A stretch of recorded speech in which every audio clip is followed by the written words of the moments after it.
Alhamdulillah pagi ini Allah masih kekalkan kita dalam keadaan bernyawa. Allah masih kekalkan segala nikmat-nikmat yang Allah anugerahkan kepada kita. Allah masih lagi beri peluang kepada kita untuk memperbaiki akidah kita, untuk menambah ibadah kita, untuk membaik semula akhlak kita, supaya kita menjadi manusia-manusia yang terbaik di sisinya dan dapat kita keselamatan di dunia dan di akhirat. Pagi ini kita baca bab yang baru, iaitu muka surat 38, bab yang keempat, menyatakan dengki. Orang Melayu dengki itu cakap Melayu, cakap Arabnya hasad. Orang Melayu selalu sebut hasad dengki. Dia perkataan berganda, ya, hasad dengki. Itu orang Melayu kan bahasa. Ya, terang benderang. Terang benderang pula gemuk apa? Gedempul, kurus kering, putih melepak, hitam apa? Hitam legam. Ya. Itulah orang Melayu ni, dia suka nambah-nambah. Kasut apa? Kasut bot. Dah kasut bot pula. Pintu gate gitu. Itu orang Melayu suka nambah-nambah. Tak apalah, betul itu bukan salah, ya. Jadi tajuk kita pagi ini ialah hasad ataupun dengki. Hasad dengki. Bermula dengki itu iaitu mencita-citakan hilang nikmat daripada orang lain. Nengok orang tu senang, dia tak senang nengok orang senang. Faham ni? Tak senang nengok orang senang. Ya. Dia hendakkan hilang kesenangan orang tu, pindah kepada dia. Itu namanya hasad dengki. Ya. Ada lagi satu namanya ghibtah. Yang itu baik. Ya, nengok orang tu senang, dia pun nak senang macam orang itu juga. Tapi orang tu jangan hilang kesenangannya. Biar dia kekal dalam keadaan senang. Sama dia kaya ke, pandai ke, pangkat tinggi ke, jawatan tinggi ke, dia hendakkan orang itu kekal dalam keadaan sebegitu. Tapi dia pun tak juga lalu berusaha untuk mendapatkan seperti mana yang didapati oleh orang itu. Yang itu ghibtah namanya. Yang itu tidak salah. Kalau orang Islam ni semua ada semangat macam itu, maka ya, cepat Islam itu akan membangun. Orang Islam akan ada segala-galanya.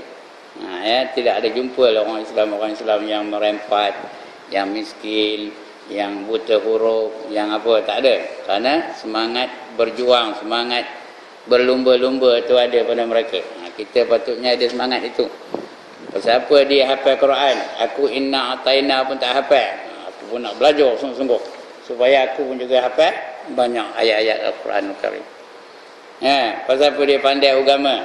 Aku pun nak pandai macam dia juga. Pasal apa dia kaya? Aku pun nak kaya macam dia juga. Pasal apa anak-anaknya berjaya belaka? Seorang jadi doktor, seorang jadi engineer, seorang jadi mufti, seorang jadi qadi. Apa siapa berjaya anak-anaknya? Aku pun nak didik anak-anak aku supaya berjaya macam dia. Itu namanya bukan hasad dengki. Itu namanya apa? Ghibtah. Ghibtah itu artinya semangat berlumba-lumba. Dalam bahasa Inggeris memang ada dua perkataan tu. Satu jealous, lagi satu envy namanya. E-N-V-Y. Envy. Antara dua tu yang mana buruk, yang mana baik? Jealous baik ke buruk? Ya Allah, tak ada orang ni. Jealous baik ke buruk? Buruk. Envy tu baik. Kalau semua orang ada semangat envy, I am envious of him, I want to be like him. Nak cakap orang putih sikit, baru ada biasa, ya. Faham? Aku cemburu dengan dia, aku nak jadi macam dia juga. Maka kita pun berusaha macam mana nak jadi macam dia. Jadi itu tidak salah, ya. Okey. Bermula dengki itu iaitu mencita-cita akan hilang nikmat daripada orang lain. Sama ada nikmat dunia atau nikmat agama. Tak kira lah dunia atau agama. Dunia ni seperti jawatan tinggi, harta banyak, ya, pangkat besar, lagi apa, popular, Orang suka ajakan dia, ya. Itu dalam dunia ni, kehidupan di dunia ni. Atau anak-anaknya berjaya. Kita anak-anak kita apa nama PMR pun dapat 5E, ya. UPSR pun dapat 5E. Anak dia berjaya belaka, seorang doktor, seorang engineer, seorang peguam, seorang qadi, seorang mufti, seorang apa lagi? Accountant dan sebagainya. Pasal apa dia berjaya anak-anaknya? Pasal apa anak-anak aku tak berjaya? Aku nak didik sungguh-sungguh anak aku supaya berjaya macam anak-anak dia juga. Yang itu kan dikehendaki itu, ya. Ataupun mencita-cita akan turun balak atasnya. Itu lagi teruk, ya. Cekik dia hantu lah orang tu. Dia hendak kena orang tu cekik dia hantu ke, jatuh ke, kemalangan ke, dibakar rumah terbakar ke. Dia seronok benar kalau orang tu ditimpa kemalangan. Itu dengki lah tu, hasad dengki lah tu namanya, ya? Maka hukumnya di sisi Islam adalah haram. Apa berarti haram? Berdosa. Kalau mati dalam keadaan berdosa, nanti masuk neraka, ya? Jangan hasad dengki.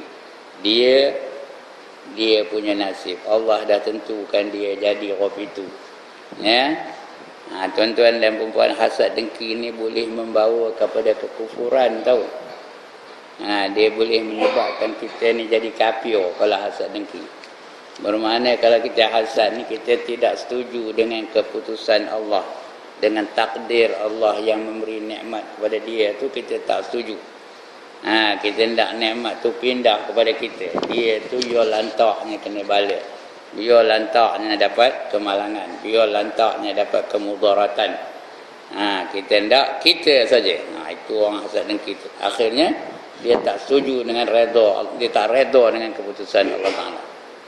Ya, kata Allah dalam hadis qudsi, siapa tidak redha dengan qada aku dan tidak sabar atas bala aku dan tidak syukur atas nikmat aku, carilah bumi yang lain daripada bumi aku, kata Allah. Itu hadis kursi itu, ya. Dan carilah Tuhan yang lain yang serupa dengan aku, kata Allah. Ada ke Tuhan lain daripada Allah? Ada ke bumi yang lain daripada bumi Allah? Begitulah bagi orang yang tidak yang tidak redha dengan ketentuan Allah. Sebenarnya kita ni semua dah ditentukan oleh Allah Ta'ala ni. Saya duduk atas kerusi ni pun ditentukan oleh Allah Ta'ala juga. Tuan-tuan dengar saya pagi ni pun ditentukan oleh Allah Ta'ala juga. Saya jadi saya ni pun Allah dah tentukan. Tuan-tuan dan perempuan jadi tuan-tuan dan perempuan pun Allah dah tentukan juga. Jadi orang hasad dengki itu, dia tidak redha dengan ketentuan Allah memberi nikmat kepada orang itu. Maknanya dia melawan Allah lah. Itu yang jadi kufur, ya. Kerana makhluk yang pertama hasad dengki ialah siapa? Kuis perdana begini. Siapa makhluk yang pertama hasad dengki? Iblis, laknatullah. Dia dengki kepada Nabi Adam. Sebab Nabi Adam baru dijadikan. Dia orang lama, dia senior.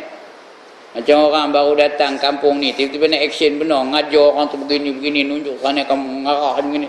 Padahal tuan-tuan dan perempuan dah lama duduk sini. Geram tak rasa tengoknya. Begitulah Iblis tu dengkikan dengan Adam. Ya. Dia orang baru, freshie. Tahu ke apa arti freshie? Orang masuk universiti, ya. Kalau baru-baru datang tu namanya freshie. Orang yang lama tu namanya apa? Senior. Ingat ni. Kalau baru datang namanya apa? Freshie. Kalau yang lama namanya apa? Senior. Antara freshie dengan senior, siapa patut bully siapa? Ragging. Ragging tu bully lah. Orang baru bully orang lama ke orang lama bully orang baru? Orang lama lah patut bully orang baru. Ya, begitulah juga Iblis dengan Adam. Adam baru dijadikan oleh Allah. Lepas itu disuruh pula Iblis dan juga malaikat-malaikat yang lain tu sujud pada Adam. Ya, dia baru datang, tapi disuruh diperintahkan Allah sujud kepada Adam. Marahlah Iblis. Apa dia baru-baru aku orang baik kan? Aku dijadikan dengan kejadian yang baik. Adam dijadi daripada tanah, kata. Itu dia mula-mula hasad dengki. Ya, wa iz qulna lil malaikati isjudu li Adam fasajadu illa iblis aba wastakbar wa kana minal kafirin, kata Allah dalam Quran, ya. Ingat ketika aku perintahkan semua malaikat sujud kepada Adam, termasuk iblis lah, ya. Fasajadu, semuanya sujud, illa iblis, melainkan iblis yang tak nak sujud. Pasal apa? Aba wastakbar, dia engkar lagi, dia takabur. Wa kana minal kafirin, maka jadilah dia dari golongan orang-orang yang kafir. Itu iblis. Siapa hendak pusaka dari iblis, hasad dengki lah. Hasad dengki inilah yang menyebabkan tanah Melayu ni dijajah oleh orang Inggeris. Dijajah oleh Portugis. Ya, kerana ada hasad dengki lah. Orang Inggeris pun begitu, orang Portugis pun begitu. Semasa kejatuhan kerajaan Melaka, ya, ada tak satu raja namanya Raja Mandalia? Ada kan macam sejarah pun ni. Raja Mandalia ni lah, dia yang membelut, ya, belut dengan kerajaan ataupun dengan Sultan Melaka. Dia bagi maklumat, dia ocok-ocok orang ini. Maka bila Portugis datang, orang Melayu tidak bangkit untuk berjuang menentang Portugis. Ya, maka biar lantak tu, ya, kerana ada hasad dengki antara itu. Begitu juga tanah Melayu dijajah oleh Inggeris. Bermulanya ada British resident di Perak ni, apa pasal? Ini kita orang Perak ni. Tahu British resident yang pertama namanya apa? J.W.W. Birch. Itu nama yang pertama. Ini cikgu sejarah ni tahu. Yang cakap ni cikgu sejarah lah. Dia British resident yang pertama. Pasal apa? Kerana hasad dengki antara pembesar-pembesar negeri Perak pada ketika itu. Ya, raja mudanya namanya Raja Abdullah. Kemudian raja bendaharanya namanya Raja Yusuf. Raja Abdullah dan Raja Yusuf tu bergaduh. Ya, tidak berbaik-baik. Jadi bila mangkat Sultan Muzaffar Shah pada ketika itu, patutnya Raja Yusuf lah jadi sultan, pasal dia raja muda. Tak boleh sejarah ke mana ni. Ya. Patutnya Raja Abdullah lah jadi raja, jadi sultan, pasal dia raja muda. Tapi dalam perlembagaan negeri Perak, raja muda itu mesti hadir di majlis pengkebumian ataupun permakaman raja tu. Dia mesti hadir, baru diisytiharkan dia sebagai sultan. Baru-baru ini tak tengok ke TV. Ya, yang diisytiharkan sebelum dia dimakam ke, udah dimakam. Sebelum dimakamkan diisytiharkan bahawa Sultan Perak yang ke-35 ialah Sultan Nazrin Shah. Ada tak Sultan Nazrin Shah pada ketika itu? Ada. Tapi Raja Abdullah ni bermusuh dengan Raja Yusuf. Raja Yusuf duduk di Kuala Kangsar. Raja Abdullah duduk di Teluk Ensin. Tahu kita main mana Teluk Ensin? Kata Raja Yusuf, kamu datang aja siap. Kata, aku panah, aku bunuh kamu. Kata, modik lah kamu. Kata, masa dulu nak modik kena naik apa? Kena naik sampan, naik kapal daripada Teluk Ensin tu. Naik rakit, boleh lah naik apa pun. Tapi kena ikut sungai. Raja Yusuf dah nunggu aja tentera-tenteranya di tepi sungai Perak tu. Dah nunggu di Kampung Gajah, dah nunggu di Parit, dah nunggu di Botek. Tahu ke tempat-tempat ini ni? Kau tak tahu mana tahu kan, ya? Dah siap dengan tombak, dengan pedang, dengan panahnya. Maka tak beranilah Raja Yusuf tu modik. Ya? Pasal apa? Pasal musuhnya dah nunggu dengan senjata-senjatanya. Maka bila sampai time pengisytiharan tu, dianya tak ada. Raja Abdullah ni tak ada. Yang ada Raja Yusuf. Maka Raja Yusuf dah dilantik menjadi sultan, bukan Raja Abdullah. Atas ngamuk oleh Raja Abdullah, marah benarlah. Ketika itulah orang putih naik jarum, masukkan jarum. Datang orang putih. Siapa namanya? Frank Swettenham datang, jumpa dengan Raja Yusuf. Apa kamu mau jadi sultan? Agak nilai bunyi tu kot. Apakah kamu mau jadi sultan? Apa jawab dia? Window lah katanya. Tapi kalau kamu mau jadi sultan katanya, British boleh tolong. British boleh tolong kamu jadi sultan, tapi dengan syarat kamu mesti menerima penasihat dari British. Dipanggil apa? British resident. Kamu mesti ikut cakap resident itu. Tetapi kamu jangan campur urusan pentadbiran negeri Perak. Kamu hanya boleh mengambil alih urusan pentadbiran agama dan adat istiadat Melayu. Itu saja. Lain tak boleh. Lain mesti kamu serahkan kepada residen. Kamu setuju? Kalau kamu setuju, kamu akan diberi allowance tiap-tiap bulan. Dengar allowance tu, indak leh katanya. Maka terteralah perjanjian Pangkor. Tahun berapa? Sudah tak tahu juga. Tahun berapa? 1874. Tahun 1874. Maka terlantiklah British resident, namanya J.W.W. Birch. Orang kampung saya manggil Tuan Bat katanya. Tuan Bat. Maka berlakulah persengketaan antara Tuan Bat ni dengan Raja Yusuf. Kerana Tuan Bat ni dia menguruskan hal ehwal Perak ni. Jadi banyaklah orang marah kerana cukai-cukai dikendalikan oleh British dan sebagainya. Itu yang dibunuh dia tu di mana? Di mana dibunuh dia Tuan Bat tu? Ya Allah, di Pasir Salak. Kenal ke tahu dia tempat Pasir Salak ni? Tempat lahirnya Menteri Besar Perak dulu. Siapa namanya? Tan Sri Ramli Ngah Talib. Tu classmate saya tu tahu. Tan Sri Ramli Ngah Talib tu my classmate, you know. Tengok saya yang hidung kembang ngabon tu tak? Maka terteralah perjanjian itu. Maka Perak jatuh ke tangan British pada ketika itu. Begitu juga lepas itu Selangor, lepas itu Pahang, lepas itu Selangor, Perak, Selangor, Pahang, lepas itu mana ada satu lagi? Empat. Negeri Sembilan. Negeri Sembilan pun jatuh di tangan Inggeris pada ketika itu. Pasal apa? Kerana berpunca dari hasad dengki pembesar-pembesar di negara-negeri itu pada ketika itu. Ini akibatnya hasad dengki. Maka negara kita ni pun dijajah lah. Maka tertubuhlah Federated Malay State namanya. Katanya apa? Tanah-tanah Melayu yang bersatu namanya. Lepas itu masuklah pula. Dia mau cuba. Kedah, Perlis, Johor dan sebagainya masuk dalam Malaya pada ketika itu. Di bawah pemerintahan Inggeris. Maka kita pun orang Melayu ni jadilah lebih Inggeris daripada Inggeris. Termasuk ustaz yang duduk ni pun jadi Inggeris, lebih Inggeris daripada Inggeris lagi.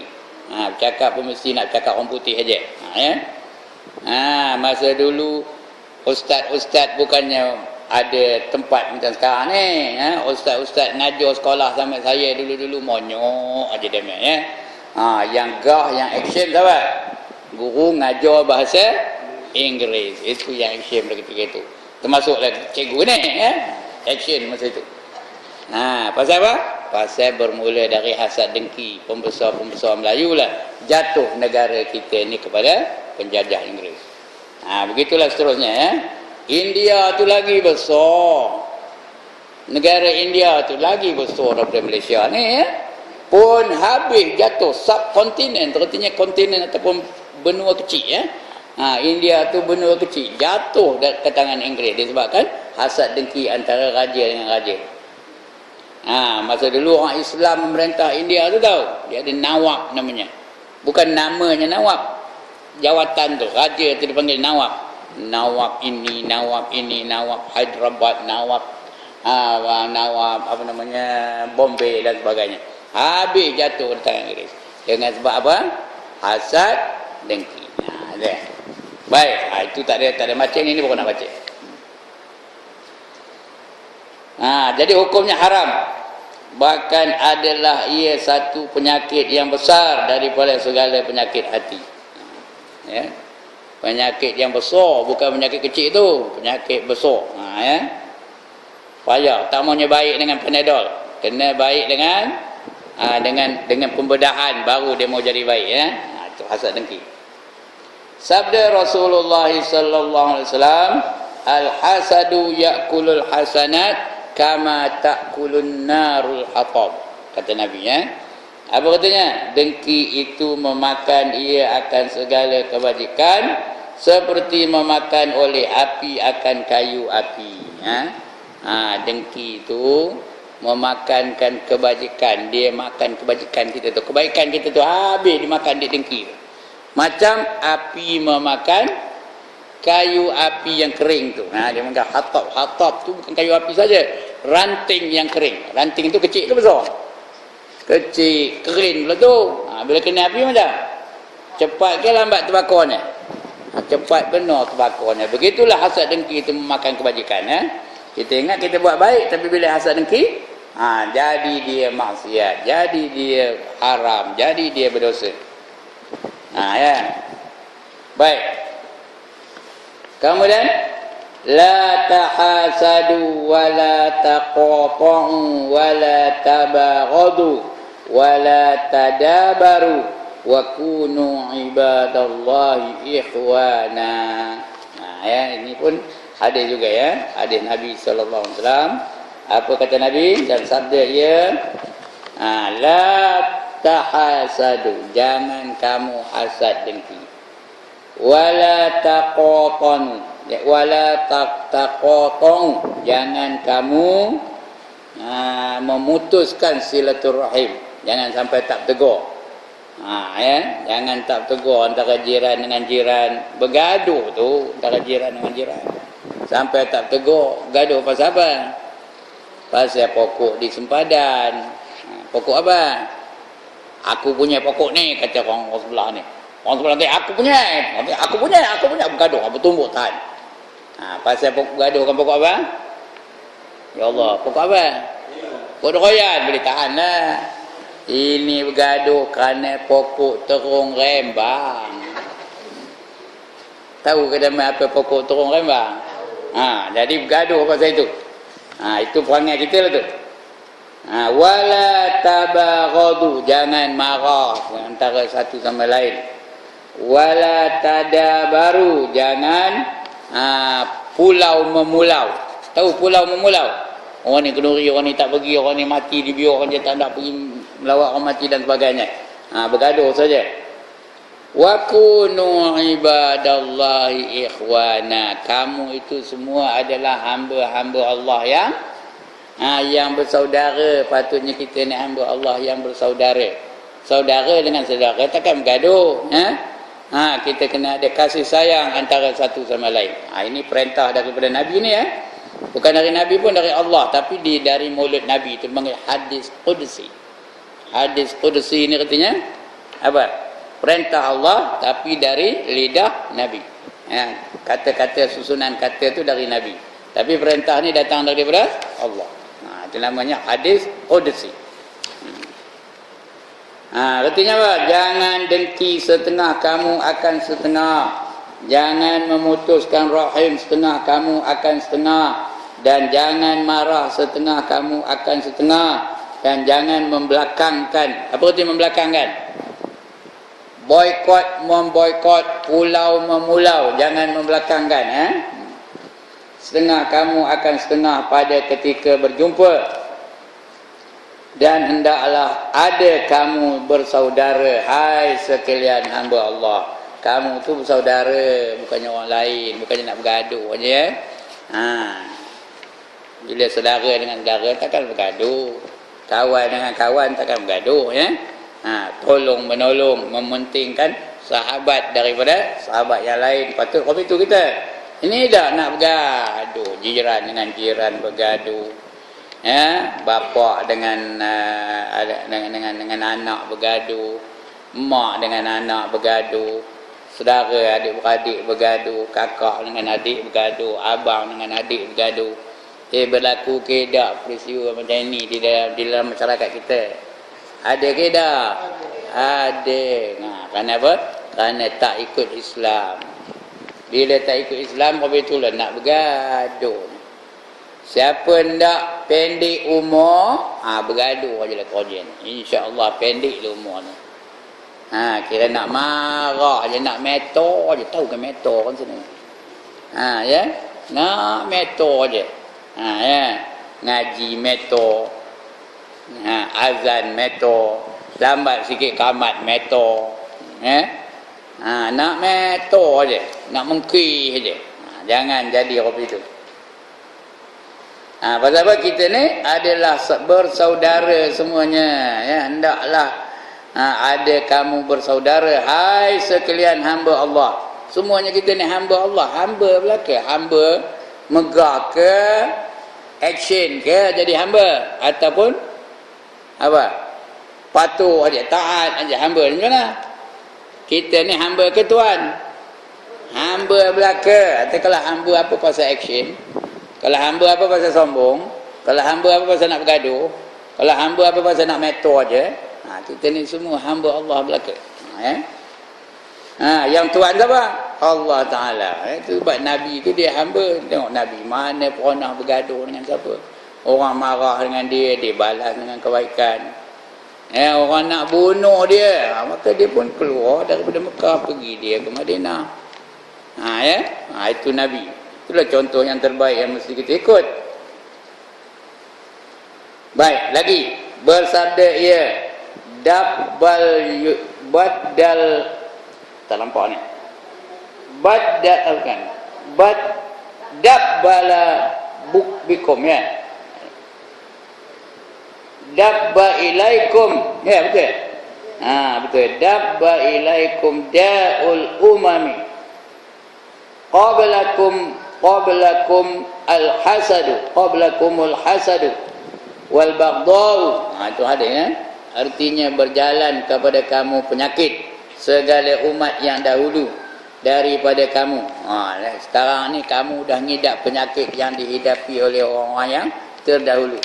Apa penyakitnya? Macam orang dulu yang kita sedang menghidapinya. Terdahulu daripada kamu, iaitu dengki. Itu nombor satu, dengki. Yang kedua, sangat benci. Dengki, benci. Kadang-kadang dia dengki, kadang-kadang dia benci. Jadi benci dan dengki. Dan sangat benci. Betul, sangat benci pula tu. Dikendaki dengan berjalan di sini melarat dan berjangkit. Itu ketika berjalan tu melarat. Penyakit itu melarat, jangkit dari seorang-seorang. Sudahnya satu kampung tu bergaduh antara satu sama lain. Ada satu kampung, saya tak nak sebut nama lah. Udahlah sikit benar penduduknya. Di masjid tu pun jemaahnya tak ada ramai orangnya. Tak sampai 20 sekali-sekali berjemaah tu pun. Nak berjemaat pemilang yang bilang. Tak, dah cukup 40 baru dia sembahyang Jumaat. Kalau tak, main Zuhur aja. Ada tu masjid. Saya pun ajar tempat itu. Jangan tanya-tanya, ya, cari dia sendiri. Tapi dia nak bergaduh aja kerjanya. Orang ni bergaduh dengan orang ni bergaduh. Udahlah orang sikit, betul? Nak bergaduh sesaja. Orang patutnya orang sikit tu kuatlah persahabatannya, banyaklah berlebih kurangnya. Ini dah nak bergaduh aja kerjanya. Sehingga bila datang ni orang ni tak datang, ini orang ni tak datang, orang ni macam-macam berlaku, ya. Carilah mana-mananya. Itu penyakit yang berjangkit hingga hari ini. Iaitu apa? Al-hasadu, iaitu hasad, dengki. Lagi apa? Sangat benci kepada sesuatu orang. Dikehendaki dengan berjalan di sini melarat dan berjangkit. Dan bermula sebab bagi dengki itu, apa siapa ada berlaku hasad dengki itu. Sebabnya apa? Ada kalanya takabur. Dia merasa diri dia takabur. Dia rasa dia lebih baik daripada orang yang diberi rezeki itu. Orang yang diberi pangkat tu dia lebih baik dari dia. Apa saya pian tak jadi imam, patut saya lagi handai dari pian. Tu rasa tu. Takabur tu bukan banyak cakap. Rasa hati tu. Dia merasakan lebih baik daripada orang lain. Itu takabur lah namanya. Kalau dia merasakan diri dia bagus, aku ni handai, aku ni terror, aku ni pandai, aku ni hafalan baik, ya. Kalau rasa dia sendiri je, itu bukan takabur. Itu namanya ujub. Apa kata ujub? Heran diri. Itu namanya ujub. Bila dibandingkan dengan orang, itu takabur. Handai aku daripada pian, itu takabur namanya. Terror aku daripada pian, takabur namanya, ya. Cantik aku daripada timah, itu takabur namanya. Lagi? Apa lagi? Banyak hafalan aku daripada Tok Imam, itu takabur namanya. Sedap suara aku daripada suara dolar. Kenal dolar? Dia azan, ya. Tak ada pagi ni. Sedap suara aku daripada dolar, itu apa? Takabur lah tu. Bukan takabur. Takabur lah. Kerana banding dengan orang lain. Tapi kalau dia mengatakan diri dia aja handai aku ni, cantik aku ni, kaya aku ni, kuat aku ni, itu bukan takabur. Itu namanya apa? Ujub. Heran diri. Ndak mana? Nak takabur ke nak ujub? Dua-dua tak nak kata pian, dua-dua tu berdosa besar belaka, Jadi asal hasad dengki tu takabur. Dia tak senang orang lain dapat nikmat. Dia ndak nikmat tu pada dia aja dapat. Itu dia asal dia mula-mula ni. Macam iblis lah.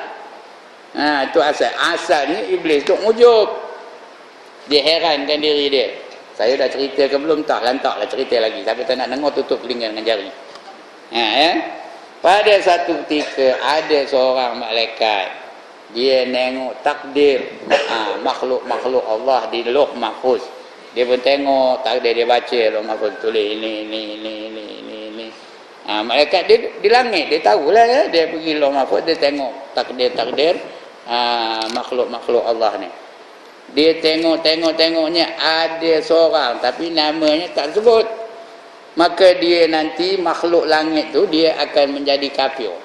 Ada seorang makhluk langit akan menjadi kafir. Tapi tak tahu siapa. Dia pun naik semula ke langit. Dia pun ceritalah. Dia menangis. Naik ke langit tu menangis lah. Koyak, mengobak. Tahu mengobak? Tanya malaikat lain, ngapa kamu ngobak? Jawabnya, adik kita ni, salah seorang kita ni makhluk langit akan jadi kafir, akan masuk neraka, kata dia. Iya ke? Kata, pandai malaikat tu ngata kata dia tahu. Mana kamu tahu? Aku tahulah, aku baru lepas tengok takdir kita di Lauh Mahfuz tadi. Udah dengar itu, malaikat tu pun semua menangis, takut diri dia tu menjadi kafir. Lama-lama mereka mesyuarat. Mari macam mana kita nak buat ni? Kita tak nak jadi kafir ni. Kita tak nak masuk neraka. Takut neraka. Mari kita minta pada Tok Guru kita. Suruh dia doakan kita supaya kita tak masuk dalam golongan orang yang kafir tu. Tok Guru dia siapa? Namanya pada ketika itu Azazil. Itu nama siapa tu? Nama iblis. Masa itu orang tak panggil dia iblis, panggil Azazil. Nama dia hebat tau. Di langit pertama namanya Abid. Apa kata Abid? Ahli ibadah. Kemudian di langit kedua namanya Zahid. Apa kata Zahid? Yang sangat zuhud. Di langit ketiga namanya Raqi'. Apa kata Raqi'? Sentiasa rukuk, tunduk kepada Allah Ta'ala. Di langit yang keempat namanya Sajid. Apa kata Sajid? Sentiasa sujud kepada Allah Ta'ala. Di langit kelima namanya Syahid. Sentiasa menyaksikan Allah Ta'ala. Di langit yang keenam namanya Qanit. Sentiasa berzikir, menyebut nama Allah. Dan begitulah. Nama-namanya hebat-hebat belaka. Maka dia mampu pergilah jumpa dengan Azazil tadi, dengan iblis tadi, minta dia doakan supaya mereka tu tak masuk dalam golongan orang yang masuk neraka. Dia pun begini lah, tuan guru Syekh, wahai tuan Syekh. Tuan guru zaman itu namanya apa? Tuan Syekh. Itu tuan guru dulu, ya, bukan tuan guru kejap ini, ya. Yang kejap lepas ni akan panggil Tuan Syekh pula begini. Ya, Tuan Guru dulu tu. Dia panggil Tuan Syekh. Tuan Syekh, Tuan Syekh. Boleh tak tolong doakan kami? Ngapa kata? Ada ditulis di Lauh Mahfuz tu, salah seorang daripada kami ni akan jadi kafir. Boleh ke Tuan Guru tolong doa kepada Allah supaya bukan kami yang termasuk dalam golongan itu kata. Ya iblis tu rasa ish kacang macam ni kata. Dia kata tak apa okey kata. Pandai dia cuma okey begitu tu. Okey kata dia ya. Jadi mereka pun datanglah. Bila datang dia pun doalah. Allahumma la taghdab alaihim. Itu doanya. Pendek aja bukan panjang. Allahumma la taghdab alaihim. Faham ke dia ni? Kalau saya tunjuk jari semua orang faham. Tengok sini. Ini bukan saya iblis ni. Contoh je macam-macam berlakon sebagai iblis. Bukan saya jadi iblis ya. Nampak tu pokoknya. Dia berlakon sebagai iblis dia pun doa. Allahumma la taghdab alaihim. Tengok jari saya ni. Allahumma la taghdab alaihim. Ya Allah, janganlah kamu murkai ke atas mereka. Tahu ke mereka? Mereka ni demel lah. Ada tak yang tak masuk dalam doa tu? Ada tak tuan-tuan dan puan-puan? Siapa yang tak masuk dalam doa tu? Yang berdoa tu lah. Memang Allah kabulkan doa itu. Patutnya doanya macam mana? Allahumma la taghdab alaina. Tahu alaina? Ke atas kami. Betul Allahumma la taghdab alaina. Baru masuk ya. Baru termasuk orang yang berdoa. Ini dah. Dia rasa dia itu selamat. Dia rasa dia itu tak ada apa-apa. Itu bukan aku demel itu kata. Macam kita tengok orang mati lah. Dia mati aku hidup lagi katanya. Macam tu. Ya, aku lambat lagi katanya. Padahal tak sedar dah 72 umur. Tahu mana orang 72 umur? Dia rasa lambat lagi matinya tu katanya ya. Jadi iblis orang betul tu. Maka Allah kabulkan doanya. Orang lain tidak dimurkai oleh Allah, yang berdoa tu yang dimurkai oleh Allah. Tapi pada ketika itu tidak terserlah lagi. Tak terkeluar lagi ya, tidak nampak lagi benar-benar. Ya, tidak di highlightkan benar-benar. Tapi apabila Allah jadikan Adam, lepas itu Allah jadikan Adam dan Allah perintahkan semua malaikat sujud kepada Adam, baru nampak terserlah takaburnya iblis ni, ujubnya iblis ni. Fasajadu, semuanya sujud illa iblis. Baru terserlah ketakburan iblis itu. Akhirnya jadi kafir. Itu dia tuan-tuan. Dan perempuan, kamarah perempuan pula, tuan-tuan dan perempuan.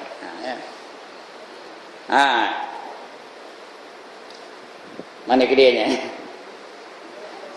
Itu cerita. Udah cerita ke belum sini ni?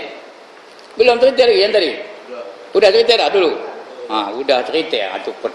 Ada yang nutup telinga. Muntah nak dengar tutup lah telinga. Udah selalu dengar cerita tu. Saya bukan ingat apa yang saya cakap. Mungkin akan datang akan cerita lagi. Itu mulanya bermula sebab bagi dengki itu ada kalanya takabur dan ada kalanya berseteru, sebab dia dengki, bermusuh-musuhan, dan ada kalanya benci nafsu. Diri nafsu tu artinya diri sendiri ya, benci kepada orang yang kita dengki dengan dia itu. Kerana kikir ia dengan nikmat Allah atas hambanya. Dia kedekut dengan nikmat Allah atas hambanya. Apa katanya tu? Dia rasakan nikmat Allah tu sikit benar, dapat pada orang tu je. Bila dapat pada orang tu, aku tak dapat lah. Ada. Seolah-olah dia membataskan nikmat Allah. Sedangkan nikmat Allah tu macam mana? Tuan-tuan dan puan, nikmat Allah tu macam mana? Tidak terhingga banyaknya. Wa in ta'uddu ni'matallah la tuhsuha, kata Allah dalam Quran ya. Sekiranya kamu nak hitung, nak bilang nikmat Allah, nescaya tiada terbilang oleh kamu. Tak terbilang nikmat Allah tu. Ya.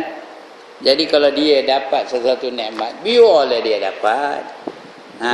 Bukan itu saja nikmat yang Allah anugerahkan kepada makhluk, kepada manusia ni.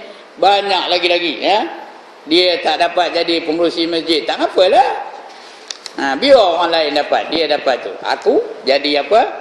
Jadi imam pula. Ya? Nikmat Allah tu banyak. Ya? Lantaklah. Kerana rezeki yang Allah sediakan untuk makhluk tu tidak terbatas. Jadi begitu juga jawatan, begitu juga pangkat, begitu juga apa sajalah nikmat-nikmat yang Allah tunggu, Allah nantikan untuk manusia. Jadi apa pasal nak hasad dengki? Dia-dialah, kita lah.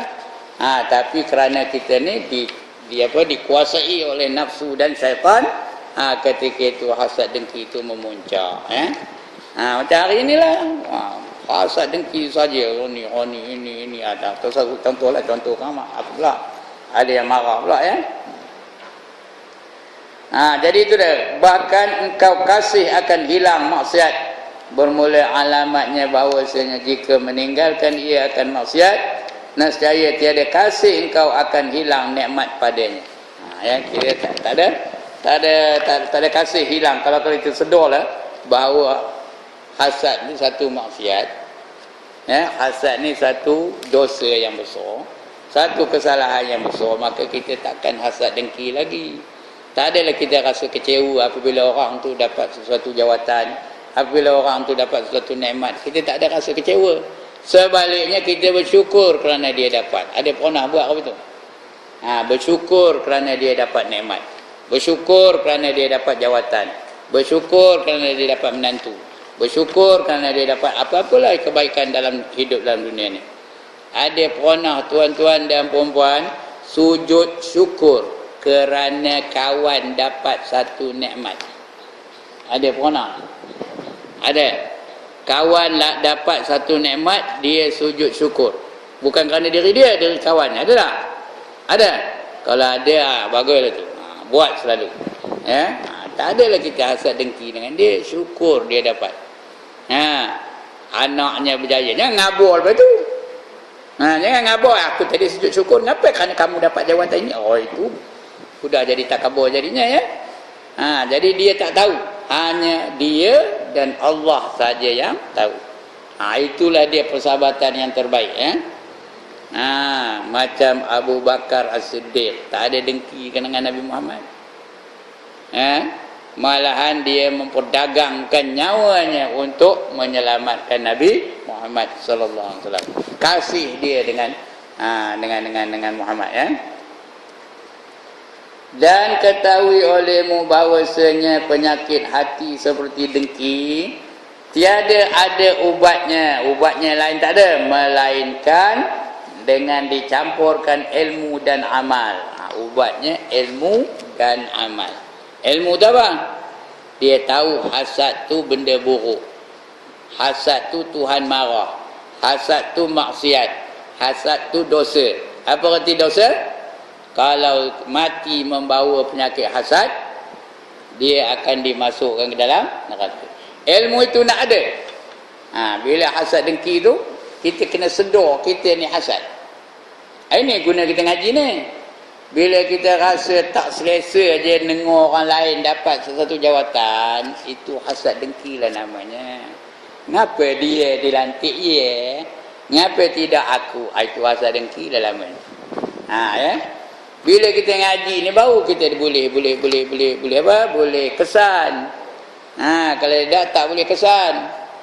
Patutnya kita gembira apabila orang lain dapat satu-satu jawatan. Ini dah hasad dengki, marah pula tu. Ngapa dia pula ngajar? Dia bukannya ustaz, dan dia cikgu kan. Macam hasad dengki tak namanya tu? Itu hasad dengki lah namanya. Ya. Ngapa dia pula jadi imam? Ngapa pian pula jadi imam? Patut aku sekolah Arab marin. Aku ngaji sekolah ini, pian mana ngajinya? Kata. Macam hasad dengki dah tak? Kalau ada ilmu yang ini nak ada. Itu pertama. Yang kedua amal. Amal artinya kalau kita rasa hasad dengan orang tu, kita baik dengan dia, kita berkawan dengan dia, kita belanja dia kopi kedai depan tu, belanja dia minum kopi, lama-lama kita jadi baik dengan dia. Mana untung jadi musuh ke jadi kawan? Mana untung jadi musuh ke jadi kawan? Jadi kawan lah untung. Kalau kita berkawan dengan dia, jumpa kedai kopi macam Dibelanjanya lah. Macam semalam saya tengah minum tu. Tengah minum depan tu. Saya balik dari Manjung, singgah tu minum tu. Tengok dah ada orang mayor katanya. Mana kedai orang pun ada agak hantar dia. Ustaz katanya. Sudah ada mayor katanya. Untung ke tak? Untung lah tu. Cuba kalau kita musuh dengan dia, betul? Nak ada mayor ni? Nak kena mayor ni? Tak kesio katanya. Jadi itu amal tu ya. Mula-mula nak ada ilmu, itu diamal. Ada campuran antara ilmu dan amal. Macam makjun dah. Ada pun nak makan makjun dah. Makjun tu bukan dia benda yang tersendiri namanya makjun. Makjun tu apa? Campuran daripada tepung digawakan dengan madu lebah, digawakan dengan pulut, digawakan dengan ladi hitam, digawakan dengan apa? Dengan halia. Digaul, udah kata-kata apa nama? Lentik, jadi makjun. Bila jadi makjun,